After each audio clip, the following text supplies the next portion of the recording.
내 땅에 이르러 예수께서 육지에 내리심에 그 도시 사람으로서 귀신 들린 자 하나가 예수를 만나니 그 사람은 오래 옷을 입지 아니하며 집에 거하지도 아니하고 무덤 사이에 거하는지라. 예수를 보고 부르짖으며 그 앞에 엎드려 큰 소리로 불러 이르되 지극히 높으신 하나님의 아들 예수여, 당신이 나와 무슨 상관이 있나이까? 당신께 구하노니 나를 괴롭게 하지 마옵소서 하니, 이는 예수께서 이미 더러운 귀신을 명하사 그 사람에게서 나오라 하셨습니다. 귀신이 가끔 그 사람을 붙잡음으로 그를 쇠사슬과 고랑에 매어 지켰으되 그 맨 것을 끊고 귀신에게 몰려 광야로 나갔더라. 예수께서 내 이름이 무엇이냐 물으신즉 이르되 군대라 하니, 이는 많은 귀신이 들렸습니다. 무저갱으로 들어가라 하지 마시기를 간구하더니 마침 그곳에 많은 돼지떼가 산에서 먹고 있는지라. 귀신들이 그 돼지에게로 들어가게 허락하심을 간구하니 이에 허락하시니 귀신들이 그 사람에게서 나와 돼지에게로 들어가니 그 떼가 비탈로 내리달아 호수에 들어가 몰수하거늘 치던 자들이 그 이루어진 일을 보고 도망하여 성내와 마을에 알리니, 사람들이 그 이루어진 일을 보러 나와서 예수께 이르러 귀신 나간 사람이 옷을 입고 정신이 온전하여 예수의 발치에 앉아 있는 것을 보고 두려워하거늘 귀신 들렸던 자가 어떻게 구원받았는지를 본 자들이 그들에게 이르매, 거라사인의 땅 근방 모든 백성이 크게 두려워하여 예수께 떠나가시기를 구하더라. 예수께서 배에 올라가실새 돌아가실새 귀신 나간 사람이 함께 있기를 구하였으나 예수께서 그를 보내시며 이르시되 집으로 돌아가 하나님이 내게 어떻게 큰 일을 행하셨는지를 말하라 하시니, 그가 가서 예수께서 자기에게 어떻게 큰 일을 행하셨는지를 온 성내에 전파하니라. 아멘. 이 시간 예수님의 축사에 담긴 의미라는 제목으로 목사님 말씀 전하시겠습니다.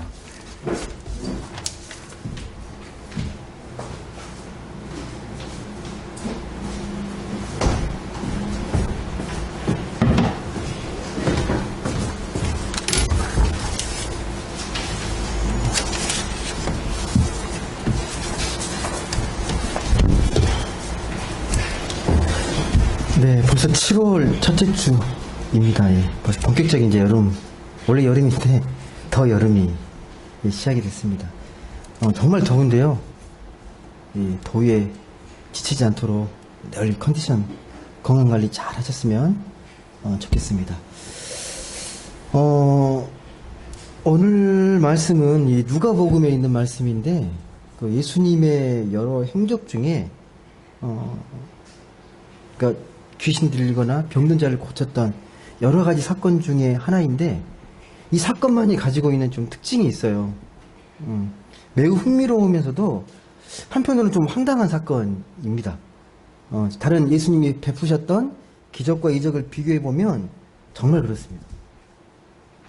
흥미로운 건 뭐가 흥미로운 거냐면, 이 공동묘지에서 귀신 들린, 더러운 귀신 들린 자라고 되어 있는데, 이 더러운 귀신 들린 자가 예수를 만나고 정신이 회복된 게 물론 흥미로운 일입니다.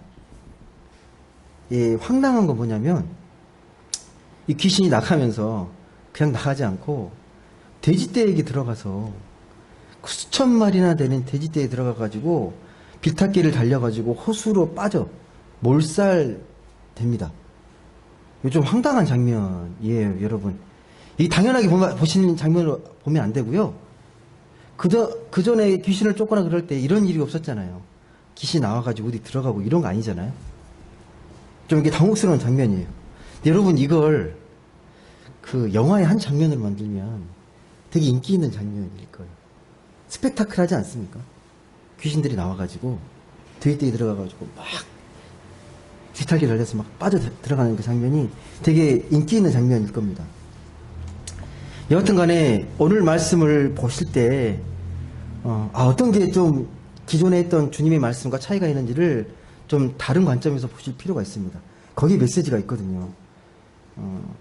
오늘 본문에 예수님은 이 거라사 땅으로 들어갑니다. 거라사. 이 갈릴리 호수를 중심으로요. 한쪽은 유대인 땅이고 건너면 이방 땅이에요. 이 호수를 중심으로 해가지고. 그런데 오늘은 이 건너편에 가서 이방 땅 거라사의 땅으로 갑니다. 건너가는데 제일 먼저 보이는 게 무덤가에 있던 이 더러운 귀신 들린 자를 주님이 만나게 됩니다. 주님이 이 사람에게 묻는 거죠. 너의 이름이 무엇이냐? 대답이 뭐라고 되어 있습니까? 오늘 말씀에. 이름을 물어보니까 뭐라 그래요? 나는 군대다. 여러분 이해되세요? 이름이 뭐야? 군대. 이게 본인이 대답하는 게 아니라 귀신이 대답하는 거죠. 더러운 귀신 들린 자가 군대다. 이 군대라는 말은요, 이 헬라어 원어를 찾아보면 레기온으로 되어 있습니다. 레기온. 레기온. 군대는 군대인데 어떤 군대냐면, 여러분 군대는 다 규모가 있는 거 아시죠? 가장 작은 게 소대고, 그 다음 큰 게 중대, 대대, 연대, 여단, 뭐 사단, 군단 되는데, 이서 레기온은요, 당시 로마 군대의 병력 규모로 여단급 규모예요. 그러니까 대략 당시 편성을 보게 되면 여단급은 6,000명 정도 돼요. 대략 6,000명. 그걸 빗대어서 쓴 거거든요. 그만큼 어마어마한 강력한 이 더러운 영이 이 사람을 사로잡고 있는 거죠. 군대로 갈 정도로 어마어마한 세력이에요. 여하튼 간에 예수님이 아무리 강력해도 주님 앞에서는 다 어쩔 수 없는 거죠. 나갈 수밖에 없는 상황에서 이제 쫓겨내니까 이 귀신이 간청을 합니다. 뭐라고 간청을 합니까? 제발 무적행으로 떨어지지 않고 어디로 보내달라고요? 제발 저를 괴롭게 하지 마시고, 예, 무적행에 떨어지지 말게 하시고 어디로 가게 해달라고 그래요? 돼지떼에게 들어가게 해달라고 간청을 해요.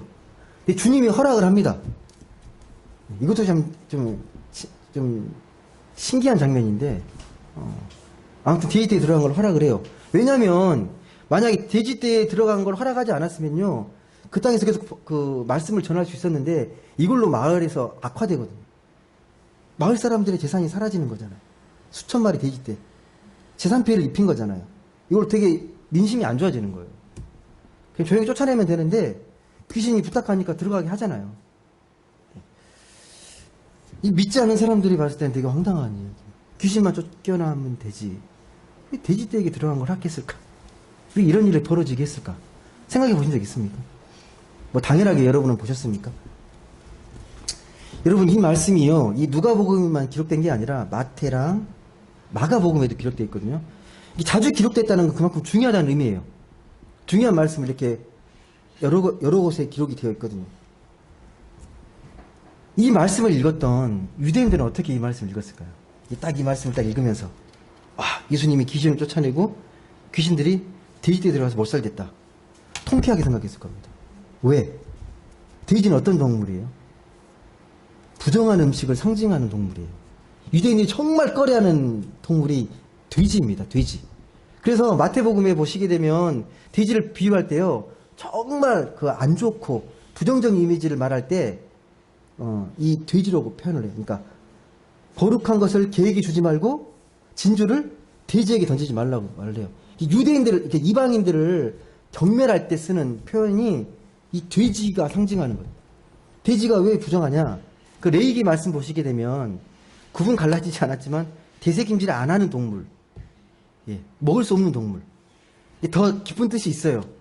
유대인들은 원래 유목민이었기 때문에요, 음식 문화적으로 돼지를 키울 수가 없습니다. 쉽게 부패하고 상한 이 돼지를 키울 수가 없어요. 유대인, 이방인들의 음식이에요.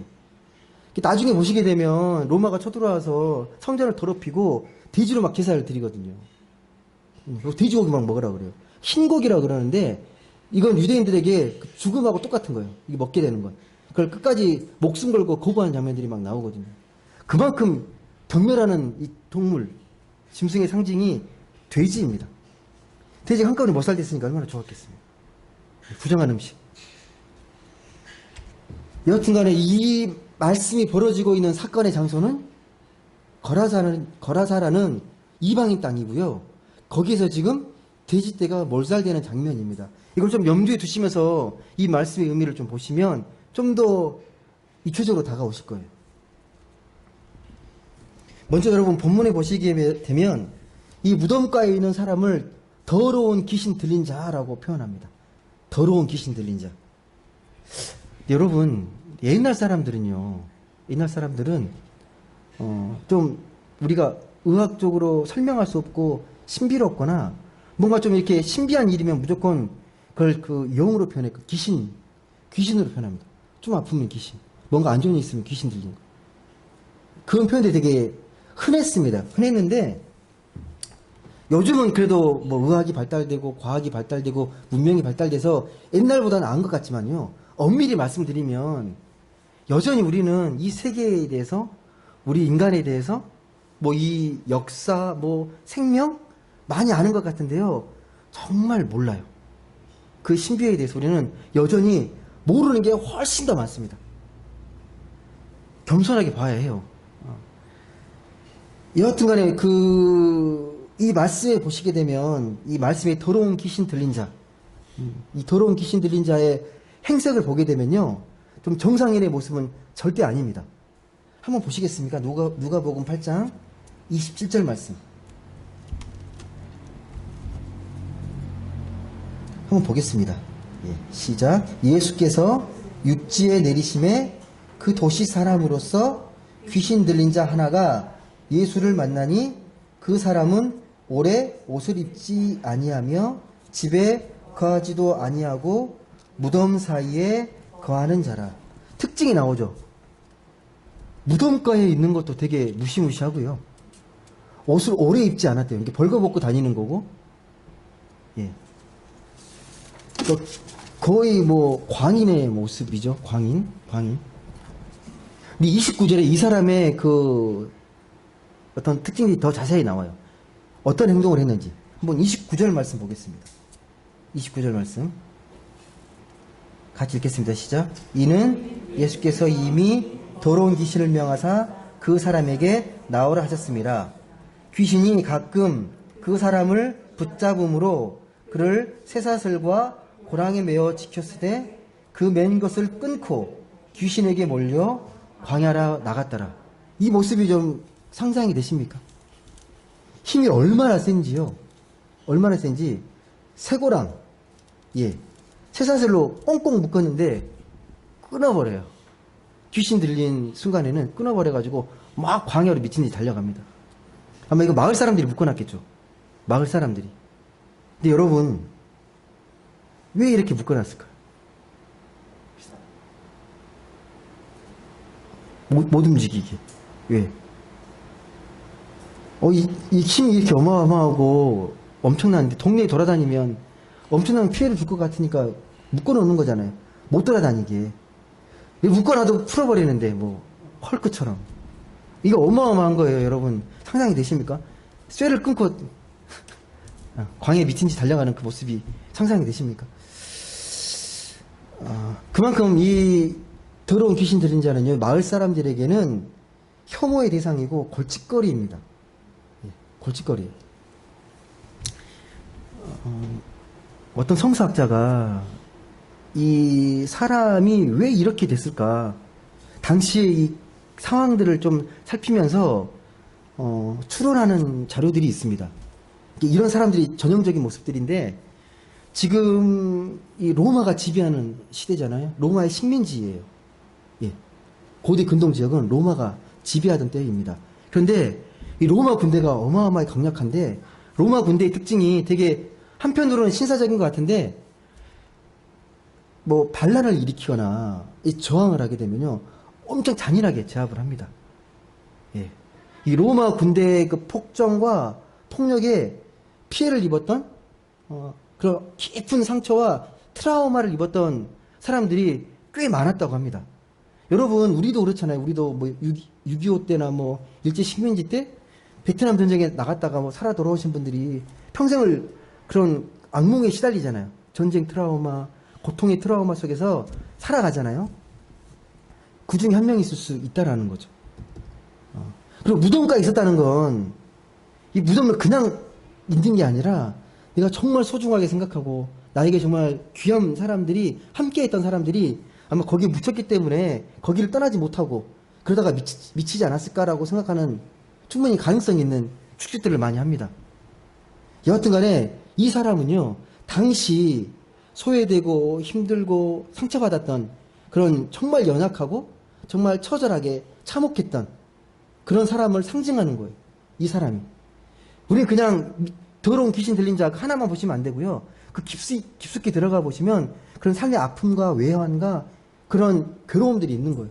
그 더러운 귀신 들린 자로 상징되는 그 당시에 그런 고통받은 사람들의 모습들이 고스란히 담겨 있습니다. 이 사람을 만난 거예요, 주님이. 그러니까 이 사람을 만난 게 그냥 우연히 만난 게 아니고 주님은 이미 계획을 하신 거예요. 이 사람을 만나려고. 말씀을 통해 보시면 이 사람의 그 몰골이 충분히 상상이 되잖아요. 씻지도 않고 옷도 입지 않고 공동묘지에 있는 그런 사람입니다. 여기 있으면서 뭐 일하는 게 아니니까 막 무덤가에서 이렇게 막 미친 듯이 있다가 배고프면 마을로 내려갔겠죠. 내려가서 막 구걸도 하고 막 부엌에 들어가서 몰래 음식도 훔쳐먹고 그러면 막 쫓아내기도 하고 아이들은 막 돌 던지면서 미친놈이라고 막 그랬을 거고 우리가 충분히 상상할 수 있는 모습이거든요. 이 더러운 귀신 들린 자의 삶의 모습들은 충분히 우리가 예상할 수 있습니다. 마을 사람들이 이 사람을 얼마나 불편하게 여겼을지 얼마나 귀찮게 여겼을지 충분히 상상이 됩니다. 여하튼 간에 확실한 건 이 사람이 어쩌다가 이렇게 미쳤는지는 모르겠지만 분명한 건 마을 사람들과 어울리지 못할 정도로 심각한 상태예요. 격리되어 있잖아요. 무덤가에 격리되어 있는 사람이잖아요.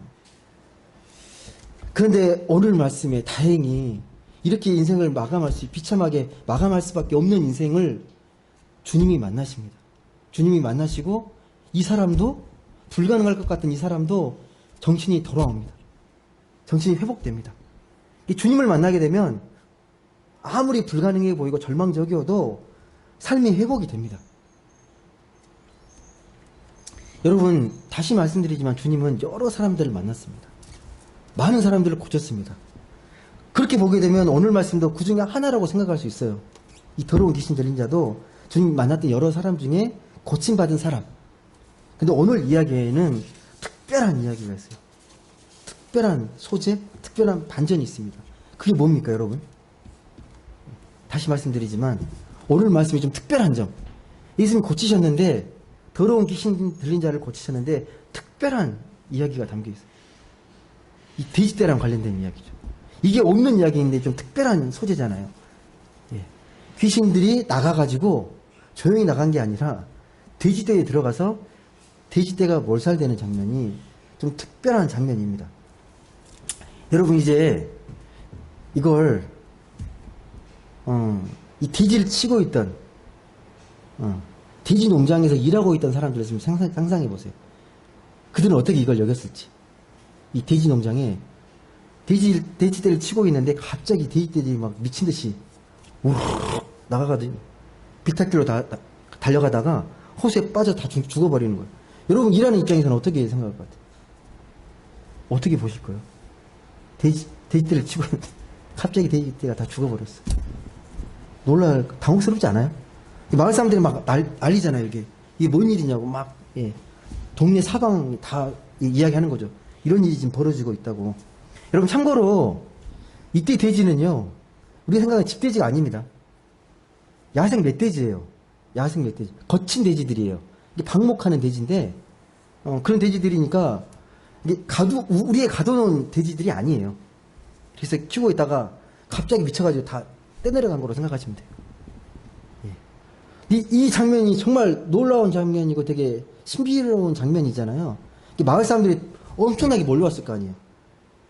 신난 구경거리잖아요. 어마어마한 구경거리죠. 이 엄청난 장면을 구경합니다. 그런데 현장에 가보니까 예상하지 못한 걸 발견한 거예요. 마을 사람들. 돼지떼의 모습을 보러 갔는데 지금 어떤 장면을 지금 보게 된 거예요. 마을 사람들이. 예상치 못한 장면을 목격하잖아요. 그게 뭐예요? 그 미쳤던 사람이 갑자기 정상적인 사람이 돼버린 거예요. 눈빛이 달라지고 옷을 입고 단정하게 있으면서 보통 사람처럼 다소곳이 있는 거예요. 매우 놀라운 장면이잖아요.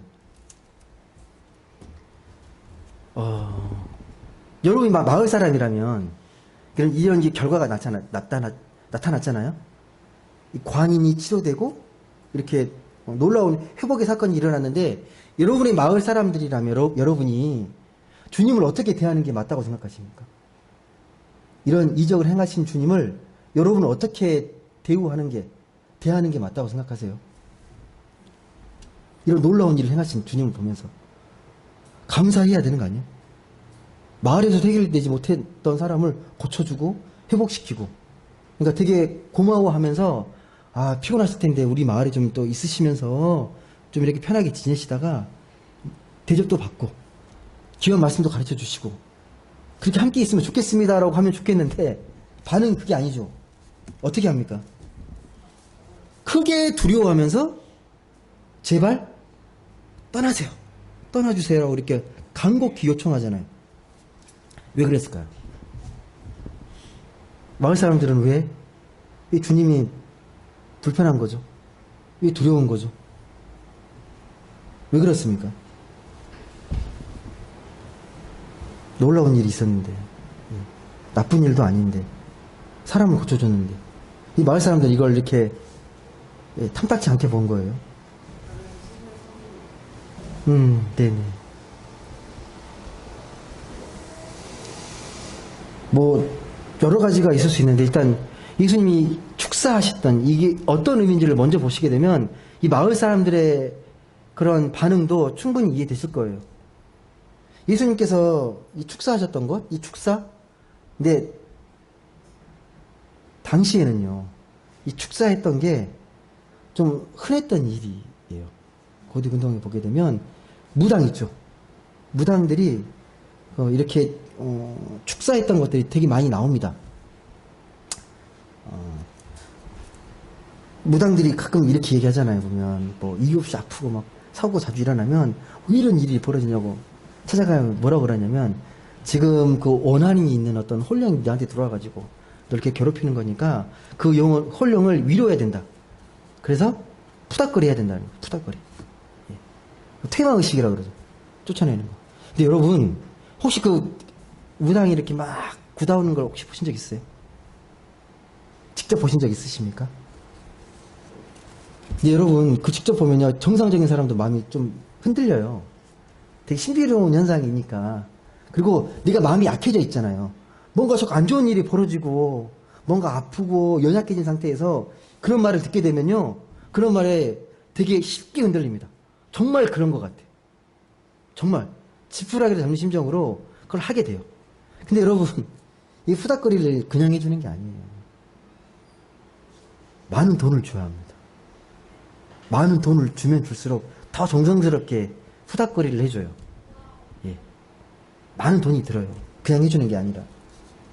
근데 여러분, 예수님께서 했던 이 축사는요, 그런 무당들이 했던 차원이 아니에요. 예수님께서 다가가셨던 건 이 사람을 인격적으로 다가가시고 그 영혼을 만지시면서 그 영혼을 회복시킨 사건이에요. 귀신을 쫓아내는 게 목적이 아니라 이 사람을 온전하게 회복시키고 그 영혼을 해방시켜서 하나님의 생명으로 회복시키는 게 주님의 목적입니다. 그러니까 그런 차원과는 차원이 달라요. 겉으로 봤을 때는 주님의 행위가 축사처럼 보이지만 축사가 아니라 한 영혼을 구원하신 사건이에요. 이걸 보셔야 돼요.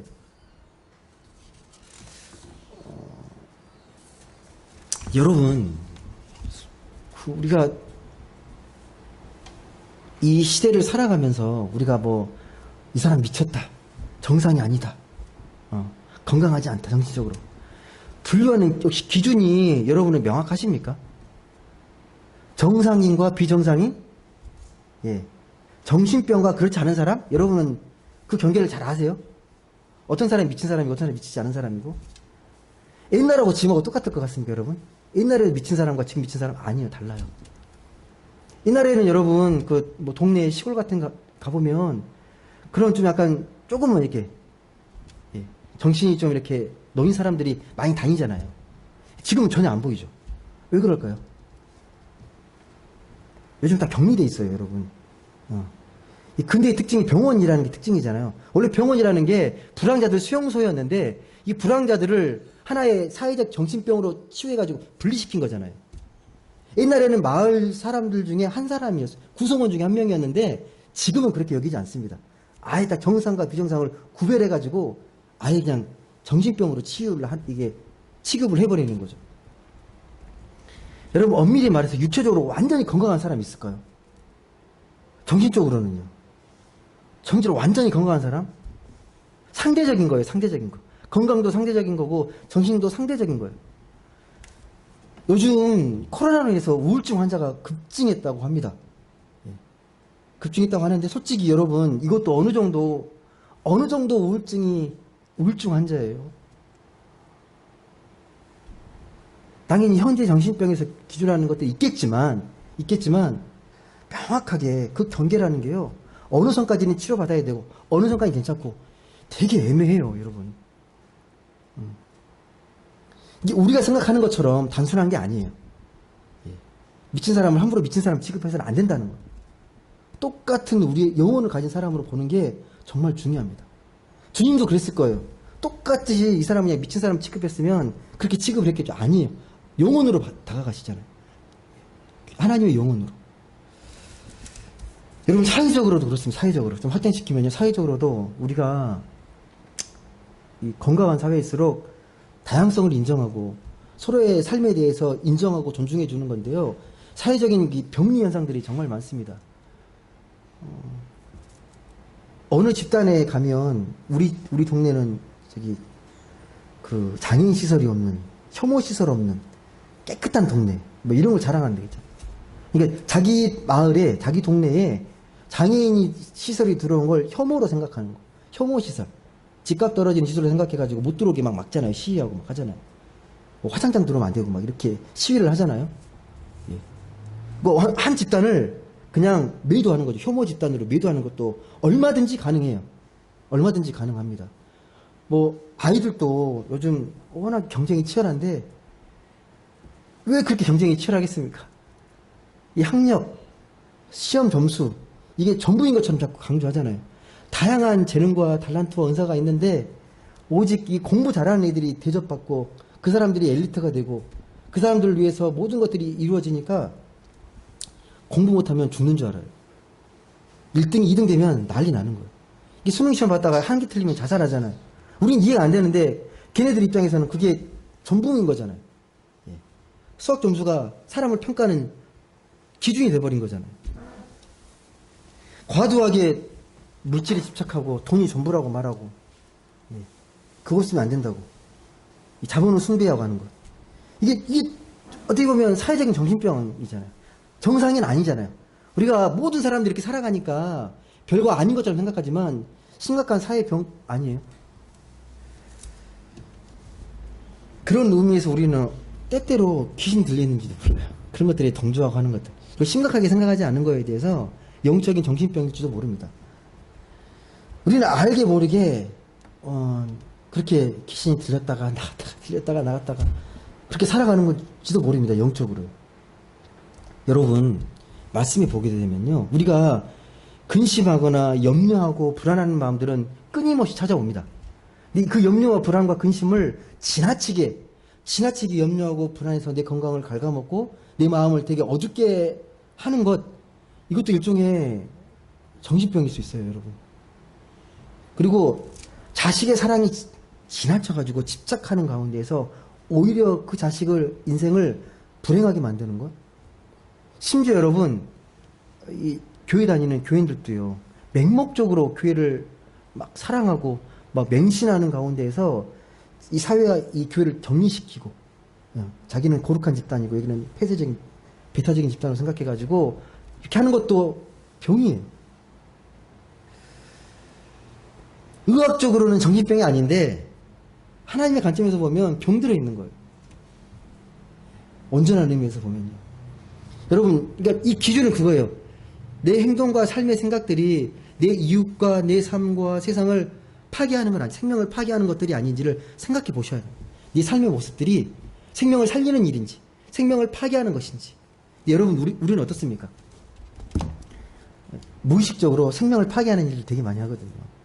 대수롭지 않게 생각하는 것들. 좀만 민감하게, 세심하게 들여다보면, 생명을 파괴하는 일들이 되게 많아요. 제가 굳이 설명하지 않더라도 느낌이 오실 거예요. 여하튼 다시 말씀으로 돌아와서 여러분, 예수님이 이 마을에 와서 사람을 고치고 치유하는데 마을 사람들은 반갑지가 않아요. 빨리 떠나기를 원하세요. 뭔가 마음이 불편한 거잖아요. 불편합니다. 미쳤다가 정신 차린 사람이 어떻게 보면 겉으로는 골칫거리였는데 그대로 있는 걸 원했는지도 몰라요. 그렇게 여겨지지 않으십니까, 여러분? 양면성이죠, 양면성. 겉으로는 아닌데 속으로는 이렇게 광인으로 있는 게 그 사람들은 오히려 더 좋았을지 몰라요. 내면적으로. 왜? 그 사람을 보면서 자기는 정상이고 얘는 미친놈이에요. 이렇게 위안을 하는 거예요. 분리시키는 거예요. 내가 더 낫다고. 주님은 이거 갖고 다투지 않습니다. 조용히 떠나요. 다시 돌아가려고. 이제 배에 오르시려고 합니다. 그때 이 더러운 귀신 들린 자가 회복되는 사람이 주님을 따르겠다고 나서요. 나도 제자가 되겠습니다. 주님을 따르겠습니다. 라고 이야기합니다. 주님이 뭐라 그럽니까? 그러니까 나를 따르라 그럽니까? 그냥 마을로 돌아가서 내가 하는 말을 잘 듣고 그 일을 전하라고 말을 합니다. 여러분이 예수님이 어떤 사람을 고치고 나서 그 나온 그 반응에 따라서 두 가지를 이야기하잖아요.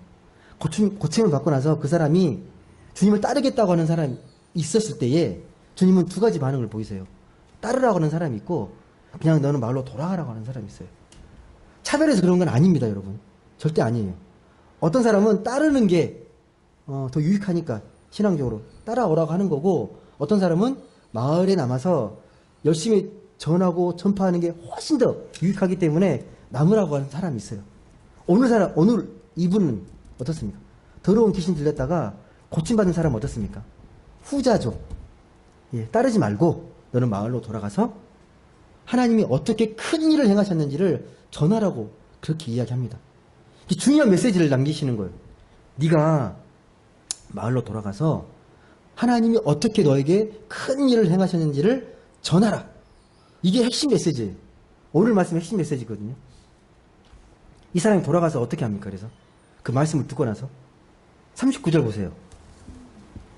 잘 보셔야 구별이 되거든요. 39절 말씀 보시게 되면 한번 같이 읽어보겠습니다. 시작. 집으로 돌아가 하나님이 내게 어떻게 큰 일을 행하셨는지를 말하라 하시니 그가 가서 예수께서 자기에게 어떻게 큰 일을 행하셨는지를 온 성내에 전파하니라. 이해되세요? 주님이 뭘 전하라고 하셨습니까? 하나님이 내게 어떻게 큰 일을 행하셨는지. 그런데 이 사람은 어떻게 한 거예요? 예수께서 자기에게 어떻게 큰 일을 행하셨는지. 이게 무슨 말이죠? 지금 나에게 이 일어났던 놀라운 은혜의 경험은 하나님에게만 일어날 수 있는 큰 일, 큰 은혜. 주님이 하나님이심을 고백하면서 하는 거예요. 똑같은 거예요. 그러니까 하나님을 전하라고 했는데 그 하나님이 주님이셨다. 그 주님이 내게 큰 은혜를 베푸셨다. 그걸 전하는 거예요. 예. 명확히 고백하는 거죠. 여러분, 이게요, 하나님의 일은, 하나님의 사건, 하나님 나라의 사건은 생명을 살리는 거예요. 그게 핵심입니다. 하나님의 나라의 그 핵심 알맹이가 뭐냐면 생명을 회복하고 생명을 살리는 사건이에요. 그게 하나님 나라의 사건입니다. 그걸 잊으시면 안 돼요. 아무리 모든 게 다 있어도 그 안에 사건이 벌어지고 있는가, 생명이 회복되고 있는가, 그걸 보셔야 합니다. 여러분, 오늘 이 말씀의 의미가, 그러니까 누구는 따르라 하고 누구는 가라고 하잖아요. 이게, 그러니까 이 선교의 의미도 똑같은 거예요. 그러니까 해외에 나가서 직접 복음을 전하는 사람도 있고요. 제자들처럼 이렇게 남아서 자기의 삶을 통해서 내가 하나님께 받았던 그 은혜를 삶 속에 전하면서 영향력 있게 그렇게 전하는 사람들이 있는 거예요. 이게 모두가 은혜 받았다고 선교사가 되면 안 되는 거예요. 예. 그걸 분별을 하셔야 돼요.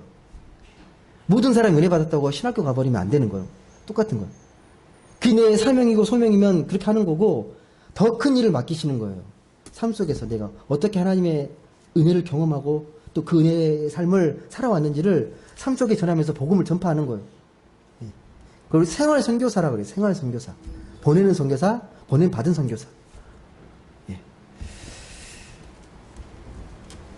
여러분, 오늘 말씀이 이제 회복이 됐잖아요.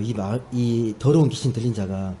이 사람이 마을에 돌아감으로 인해서 놀라운 변화, 반전이 있습니다. 영적인 의미에서 보면요. 이제는 이 고침받은 사람이 온전한 제정신이고 이 마을 사람들은 제정신이 아니에요. 왜? 생명을 몰라보잖아요. 이게 오히려 비정상이에요. 겉으로 봤을 때는 비정상이 너무 많으니까 이게 정상처럼 여겨질지 모르겠지만 온전한 정신, 제정신은 이 회복된 사람이에요. 귀신 들렸다 회복된 사람만이 제정신이에요. 주님을 온전히 알아보기 때문에.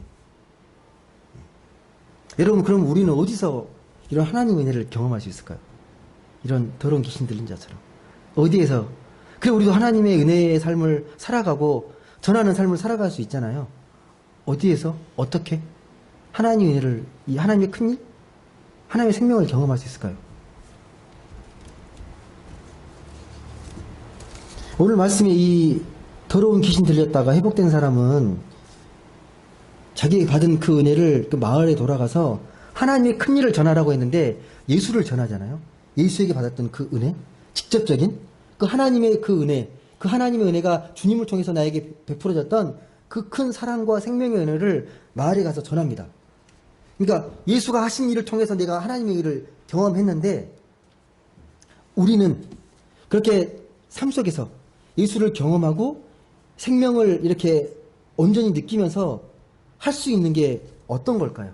어떻게 하면 이 주님의 은혜를, 이 주님의 큰 일을 경험할 수 있겠습니까? 여러분 평소에 하나님의 은혜를 잘 경험하고 사십니까? 그러면 이 하나님의 은혜를 정말요, 여러분. 세상은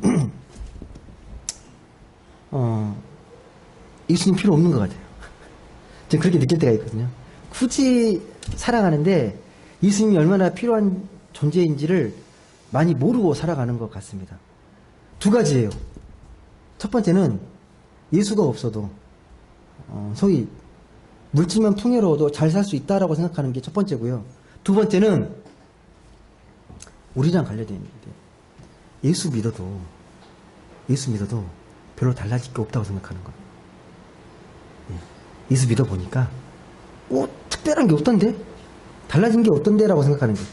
이걸 영적으로 예수 불감증이라고. 오래 믿게 되면요, 그 예수의 은혜를 우리가 민감하게 영적으로 캐치하지 못하게 되면 되게 이렇게 당연하게 여겨지고 일상처럼 여겨지게 되면 그 주님의 은혜를 많이 망각하게 됩니다. 여러분, 믿지 않은 사람들이 어떻게 예수를 알고 예수를 믿겠습니까? 예수 믿는 사람을 통해서 알게 돼요. 그냥 예수 믿는 사람을 통해서 예수를 봅니다. 어떻게 살아가는지. 근데 예수 믿는다고 하는데 나랑 별 차이가 없어요. 별 매력을 못 느끼겠어요. 그럼 굳이 예수 믿을 필요가 없는 거죠. 우리의 모습이 혹시 그렇게 비춰지진 않는지 생각해 보셔야 합니다. 뭔가 예수 믿는 사람으로서 내 입술의 언어와 내 삶이 뭔가 좀 남다른 어떤 영적인 매력, 생명력이 느껴져야 되잖아요. 왠지 예수 믿는 사람 사랑도 많고 말도 따뜻하고 뭔가 포용력도 있고 뭔가 더 행복하고 즐겁게 감사하며 사는 모습들이 비춰져야 되는데 전혀 안 느껴지면 예수 믿는 사람이 나랑 뭐 다를 게 없는데 왜 믿어? 그렇게 되는 거죠. 그래서 여러분, 그래서 먼저 질문하셔야 될 게 뭐냐면 본질적인 관심, 내가 주님을 통해서 예수의 생명을 경험하고 있는지를 보셔야 합니다. 내 삶 속에서 하나님의 위대한 일을 내가 계속해서 경험하고 있는지, 내 안에서 생명의 그런 은혜가 잘 충만하게 발동되고 있는지를 보셔야 합니다. 물론 경험하셨는데 이 경험을 설명하기 힘든 분도 계시고, 어떻게 설명해야지? 어떤 분들은 그런 경험이 충분치 못하다고 생각하는 분도 계세요. 근데 분명히 우리 각자에게 하나님은 필요한 은혜를 계속 부어주고 계십니다. 내게 필요한 은혜, 남에게 필요한 은혜가 아니라 나에게 필요한 은혜가 계속적으로 부어주고 있습니다. 말씀을 맺겠습니다. 여러분, 우리는요 이미 하나님 나라의 자녀로, 하나님 자녀로 부름받은 백성들입니다. 그래서 우리는 하나님 나라 공동체에 속한 사람들이기 때문에요, 외로운 존재가 아니에요. 나 혼자 서 있는 존재가 아닙니다. 하나님 나라라는, 좀 이렇게 표현하면 되겠죠. 하나님 나라는 이 거대한 이 퍼즐 속에 아름다운 한 조각이에요. 한 조각인데 그 조각으로서의 의미를 가지려면요, 이 전체 퍼즐 속에서 내가 어떤 의미에 있는지, 어떤 조화를 이루고 있는지를 깊이 깨닫고 그 하나님이 기뻐하시는 그 조각으로서의 소명과 삶을 잘 살아가는 게 매우 중요합니다. 근데 내가 하나님의 자녀임에도 불구하고 하나님을 자꾸 잊어버리고 하나님의 은혜를 자꾸 망각하면서 내 마음대로 이렇게 함부로 살다가 내 색깔을 잃어버리게 되면 전체 퍼즐에서 빛바랜 어떻게 보면 맞지 않은 조각이 될 수도 있습니다. 그런 의미에서 여러분, 우리의 삶이 하나님의 그 은혜, 주님의 그 은혜로 잘 물들여야 돼요. 말씀의 삶, 하나님의 그 말씀과 하나님의 그 은혜, 주님의 삶을 통해서 내 삶이 하나님의 은혜로 잘 물들여야 내가 어디로 가야 할지를 발견하게 되고 그 길을 놓치지 않게 됩니다. 그 은혜와 그 사랑의 은혜를 통해서 내가 좀 더 하루하루가 생명력 있게 하나님 기뻐하시는 삶의 자리로 한 걸음 한 걸음 걸어 나가야 합니다.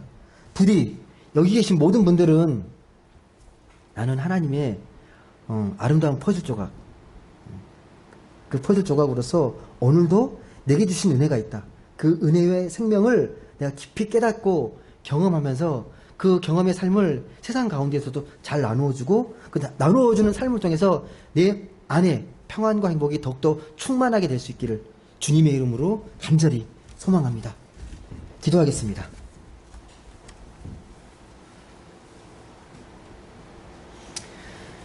사랑의 하나님 감사합니다. 오늘 또 귀하고 복된 주일을 맞아 주님께 예배하러 나왔습니다.